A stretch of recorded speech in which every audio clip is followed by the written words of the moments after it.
Nous allons lire une des mitzvot qui ne se fait qu'en Israël.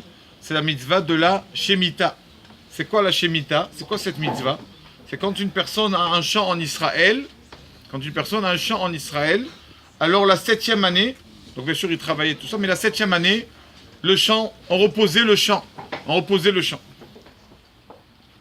Et donc jusqu'à maintenant, Baruch Hashem en Israël, il y a une majorité qui font ça, qui ont des champs, ça y est, ils font rien pendant la 7e année, et il y a une promesse d'Akadosh Baruch Hu. D'accord? Que la 6e année, il y aura, donc l'année d'avant la Shemitah, il y aura une bénédiction dans la récolte pour 3 ans. Et c'est ce qu'on voit, on le voit, c'est la réalité qu'on voit de nos jours, que la 6e année, ils ont une récolte, un volume de récolte inhabituel. Donc ils ont Baruch Hashem beaucoup de récoltes qui leur suffit aussi pour la 7e année. Pourquoi cette mitzvah? Est-ce qu'on peut comprendre pourquoi Hashem a ordonné de faire la Shemitah la 7e année? Alors une des raisons toutes simples, qui écrit un Rav qui dit que pour qu'une personne, elle doit savoir.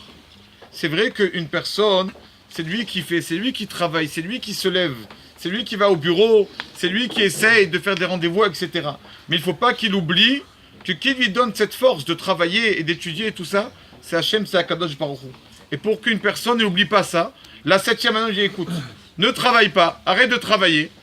Et tu vois que quand même il y a de la récolte. Pour nous montrer tout simplement que nous, Baruch Hashem, chaque pas qu'on fait, n'importe quelle action qu'une personne peut faire, chaque geste qu'on fait, c'est Hachem qui nous a donné la force de faire ça.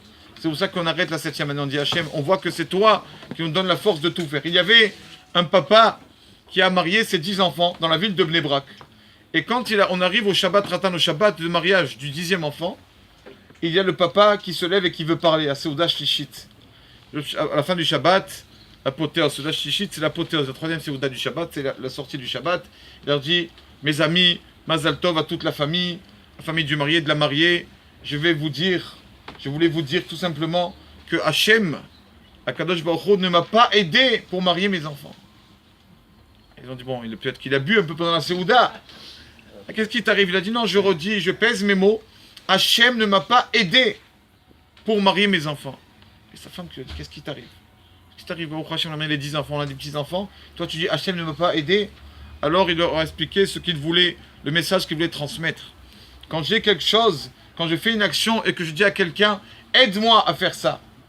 Donc, ça veut dire qu'on le fait à deux, on le fait ensemble. Moi, je ne peux pas le faire seul, lui, il ne peut pas le faire seul. La notion d'aider, c'est quand on est deux.